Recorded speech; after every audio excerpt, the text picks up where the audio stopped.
Our goal is not to create a rubric where everyone agrees with each other, because that's simply asking too much. And again, especially right now. What we're trying to do is help people understand one of the central qualities of bridge building, and that's something called tensile strength.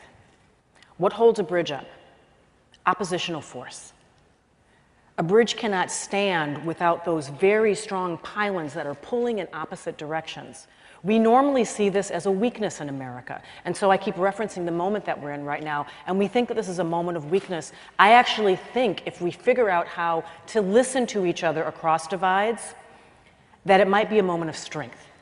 If in an organization you can figure out how to use tensile strength, that oppositional force, and to figure out how to grow and work in the same direction despite that, there's great value in that. There's great value in that in relationships. There's great value, you've all been to Thanksgiving dinner. There's great value in figuring out how to stay at the table even when you don't agree.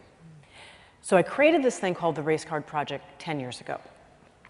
I wrote a book called The Grace of Silence that Lauren so gracefully referenced. And it was about my family's complex racial legacy. And I knew when I went out in the world to talk about it that I would be asking people to talk and think about race and identity. And I was afraid. I was a journalist for many years. I was used to having these conversations, but I was walking into rooms like this where I don't know your history. I don't know your comfort level. And one thing I knew is that people, I thought, and I learned many things here and I was wrong. I made many false assumptions. I admit that now. I thought that no one wanted to talk about race. So I had to lubricate the conversation and figure out how to invite them. So I came up with this exercise. Your thoughts on race. One sentence, and that sentence could only have 6 words. Sounds impossible, and yet you heard in Lauren's introduction how profound people can be in just 6 words. I decided to call it the Race Card Project because I thought I was being tongue-in-cheek. I have always hated the phrase, the race card.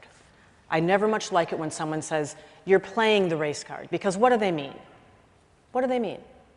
They usually mean you're making me feel uncomfortable. It's an elegant way of saying, please stop talking. I've never liked when someone says that to me. It's an elegant way of basically saying, shut up. And so I decided to try to stoke a conversation, and I decided to call it the Race Card Project and try to turn the notion of that on its head.